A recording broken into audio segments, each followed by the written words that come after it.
The game begins with a young blonde girl named Agnes arriving at the odd jobs office of our protagonist Van Arkwright. She tells us about her family and tasks us with helping her find relics created by her grandfather.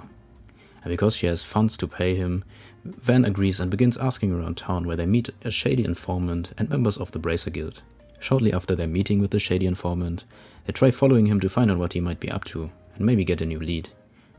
But instead, they find him without any sign of life left in his body, inside of an underground hiding place, and Van and Agnes end up being questioned by the police. But besides some suspicion, they have no evidence against the two, so they are free to leave.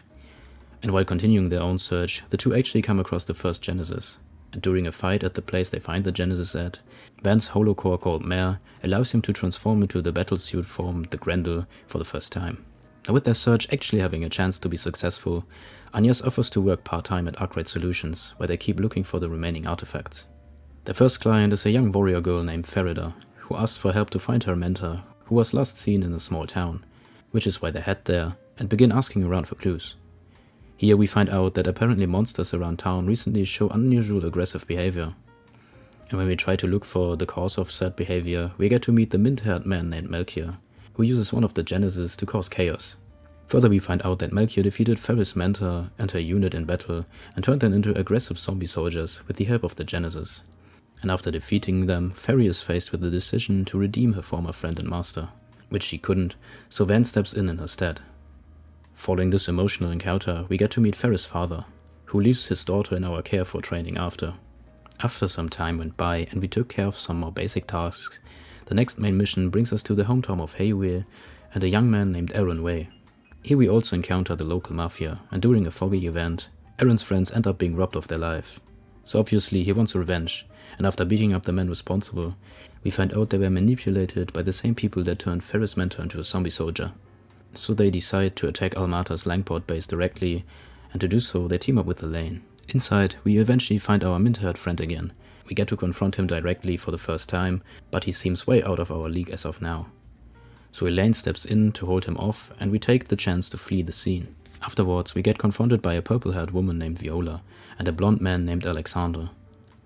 Aaron ends up falling into rage, almost completely losing control, and we find out that Aaron is supposed to become the next Tyrant, a powerful demon that appears in irregular intervals.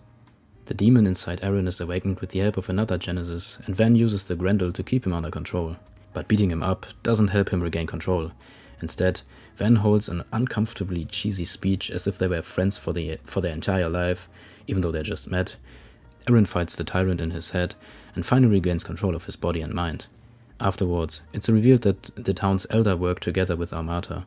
A group of people, including the elder's son Elaine and a mysterious woman named Jin, appear to take over the control of the situation.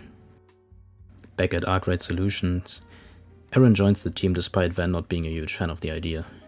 Next up, they make their way towards a Middle Eastern-looking modern city, where they are tasked with finding out who is threatening a young actress named Nina, attending a film festival. Here, while investigating, they are introduced to the dancing siblings Sarah and Shahina, the movie director Salvatore Grotti, and the temporary party member Rizette, who works for the security company associated to Van. Things get more and more chaotic the closer we get to the day of the festival, as Sharina, who is supposed to take part in the festival, disappears. Further, the locals begin to get more and more aggressive, like a group of men harassing the sisters while performing in the street, which our party suspects is due to manipulated orbal vapes. As it turns out, the vapes and the disappearance are both linked to the film studio's president Dylan. When Van and the others find out about him, they lure him into a research facility below his company by pretending to be police investigators looking for him. Down there, they are joined by Fee, who also came to the conclusion that Dylan was the one pulling the strings. They fight their way through the lab until they reach the man himself, but instead of giving up, he lets another machine attack the group and heads through a back door himself. Here, he runs into Melchior, who takes him out of the picture as he is no longer of use to Armata. Van and his team finds the deceased culprit, and luckily Sarah is safe as well. With that behind them and the police investigating the crime scene, everything seems back to normal before the day of the festival. They even got some time to relax before, and even at the parade itself everything goes smoothly, until Shahina puts on a mask and the drug from earlier is activated, making everyone affected go berserk. Further, Armata has taken over the biggest hotel in the city, from where they control the whole situation. Here our heroes make their way up to the top floor, where they meet up with Grimcat, who found herself backed into a corner. At the top, they are met by Melchior and Gerard Dantes, who uses one of the Genesis discs to manipulate the people who are under the drug's influence. When our heroes try to stop him, he orders the prince and his bodyguard, who have been drugged as well, to attack. After a tough fight, the two are finally defeated, which is until Dantes once again uses his disc's influence to overclock the prince's bodyguard, which causes her to transform into a lion beast. And even after that, Armata still manages to flee, because their leader orders an airship to fire at Van and his team. Luckily, everyone gets out without any major injuries, and we find ourselves back at Arkwright Solutions, where the group is joined by another permanent member, Rosette Twinings. Things are calmer again, until a bracer named Zin the Immovable asks Van to accompany him to an underground black market. Here the two meet some old friends from Van's and Zin's past. They aren't so fond of each other and end up fighting, until, shortly after being joined by the rest of Van's team, they are forced to stop. Right after leaving the underground, they are met by the prince and his bodyguard, who thanks them again and invites them into his limo to talk over a new mission he wants them to take on. They are asked to travel to and investigate the citadel of Basel, that supposedly is a hotspot for technical innovations in the region. There, they are met by Agnes and her classmates that happen to be on a field trip in Basel as well, and the company's CEO and his assistant, that make it more than clear that they actually don't want them to lure around before granting them their visitors' passes. From there, they explore the city and stop the doings of a professor abusing his assistants, that also turns out to be involved with Armata again. So to support Van on his mission to stop said professor named Callaghan, the CEO from the beginning grants them a higher level security access card, and his assistant Quatre offers to join our team. While looking for clues on Callaghan's whereabouts, they find out that the subject he is researching actually might be nuclear weapons, and that he is hiding in a nearby canyon. Deep inside the canyon, they find the lab, but before they are able to enter, they are attacked by a giant griffin-like monster, which was actually quite tough to defeat. But after doing so, they can enter the lab and find the professor's notes that state he has had a breakthrough and his research is almost finished. But when the group leaves the building, they find Professor Callaghan face down in a nearby swamp, so we have no chance at finding out if he was able to finish his work. But before they had time to think things through, Agnes gets a call from her classmate Ren, asking them to hurry back as the city is currently under attack. They all head there immediately inside of Van's car and help Renee and the police to bring the civilians to safety before confronting Melchior and the white-haired woman called the Puppeteer or Olympia. The two attack our group, but as it turns out, they were just buying time for a computer to finish its task behind them. That transferred Callaghan's conscious into the virtual world of the Orbital network. Right after that, Melchior and Olympia leave in an airship after activating explosives that are supposed to destroy the facility. Quatre rushes right at them, trying to stop the explosion, but Rosette is fast enough to react, pushes him back and takes the explosion's blast instead. Luckily, she doesn't seem to be injured in the classic sense, as her limbs turn out to already be very advanced prosthetics. Still, she is out of the picture for now. Following the incident, Van, Aaron, Agnes and Ferry take part in a meeting with Prince Sharid, the head of the Mardu company Gilliam Thorndike, and the company's head of security Kazim Al-Fayed, who also happens to be Ferry's brother. They talk about their plans to reassure Basil's safety, and the prince tasked Arkwright Solutions officially with stopping Armata's plans. Further, we learn that Rosette's body is heavily modified for around a year already, but we don't get to know why as of now. So after their meeting, the group immediately heads over to check on Rosette, and are relieved to find her conscious and at least somewhat in a good mood. Following that, it's back to looking for clues on Armata's plans, while completing some side quests. They ultimately find them in an abandoned factory warehouse where a prototype version of the PC Armata blew up is located and used by Callaghan to complete his research. Quatre tries to appeal to Callaghan, but the Puppeteer and Melchior stand in our way once more. Arkwright Solutions manages to defeat them in a tough fight and heads towards the computer, but gets stopped by a humanoid battle mech with the Genesis embedded in its chest, controlled by Callaghan's AI. Ren arrives holding off the two Armata members while Van and allies fight the Callaghan robot. Upon defeating him, Melchior and Olympia leave the professor behind, with Melchior asking him how it feels that his entire work and life was for nothing in the end. Which ends with Callaghan asking for forgiveness, while Quatre and some of the professors from the Technical Institute of Bern try to save the AI from being shut down forever.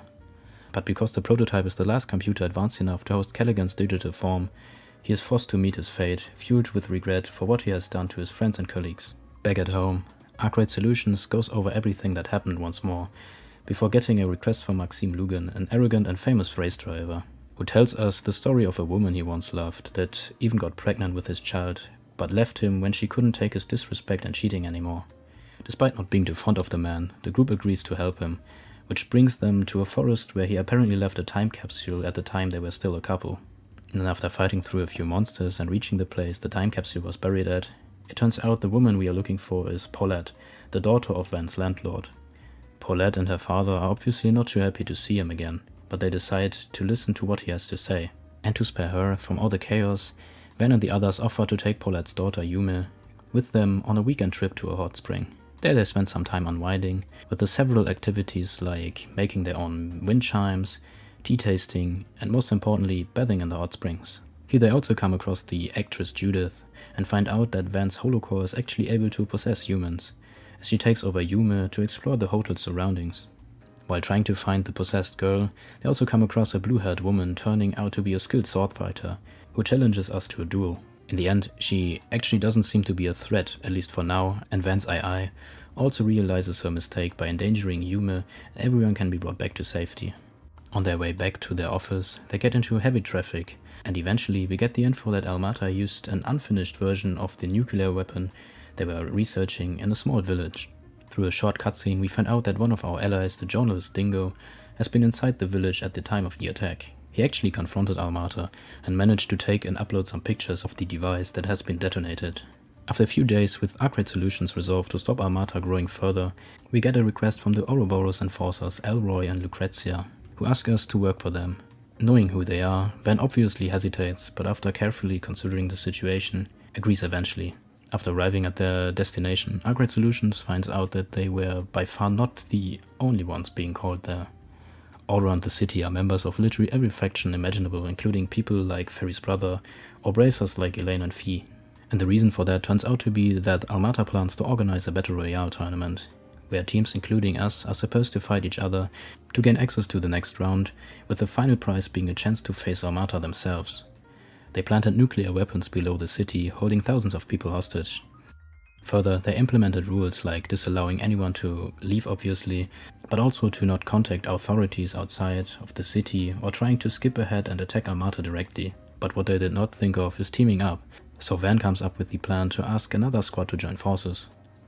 And here you can decide who you want to team up with, and as far as I remember, you get to choose between the Ouroboros enforcers, members of Heiyue, and Elaine's squad of bracers. I decided to team up with the bracers, and from there on it's pretty straightforward. You go through 3 rounds of fighting to meet up with the round's boss. The most notable encounter here for me was definitely Olympia, because as soon as her doll artifact breaks, it is revealed that the artifact has been used to suppress her emotions, turning the woman into an emotionless machine doing their dirty work, and when the suppression is lifted, the woman is overwhelmed with years of regret. Anyway, during those 3 rounds, Elaine decided to quit from our group and do some research of her own, which is because she tried to go after Amata's funding, and we quickly find out that the main source of money is Elaine's own father. Now with Elaine's father in custody, it is time to face Dantes, who after a tough fight, found his master in Van and the others and ultimately met his maker. Now that Almata is no more, as most of their members are either in a jail cell or in the afterlife, the only thing still on our heroes' minds are the missing Genesis and Melchior still being on the run. But before Van and the others have time to think about that, they take some time to celebrate their victory at the restaurant below Arkwright Solutions headquarters, which is followed by another low time where we get to do some side quests, and while doing that, keep looking for the missing Genesis. And besides coming across some demons, everything seems to go smooth. The city where Arkwright Solution is located is preparing for a festival, until suddenly, a strange force causes time to freeze for most people, with the only exception being everyone involved with Van's mission throughout the game. We quickly find out that the one behind all of it is Melchior, who uses the power of the last Genesis to control time with the help of demonic structures. Further, he freed or revived all of his allies and trapped most of ours inside of demonic structures or in overrun parts of the city. So Van's mission now is to fight his way through hordes of demons, freeing his allies and destroying Melchior's structures along the way, until ultimately facing Almata in their own tower, and eventually the main man himself. And because a normal fight would be boring, after letting us think we might beat him for a while, Melchior turns himself into a demon himself, which forces Van to sacrifice himself to seal away Melchior inside a parallel universe. But because all of Van's friends and allies, especially all members of Arkwright Solutions, don't even think about giving up on him, they track him down inside this other dimension, defeat the demon sealed inside, and bring back Van to their realm. Now with their friend back to safety and the demons defeated, after a bit of time went by, Arkwright Solutions spoke about their future plans. And while Van didn't seem to be the biggest fan of the idea, they all agreed to come back to the office again after dealing with some personal matters. And that's about it for the story of the Legend of Heroes Trails Through Daybreak.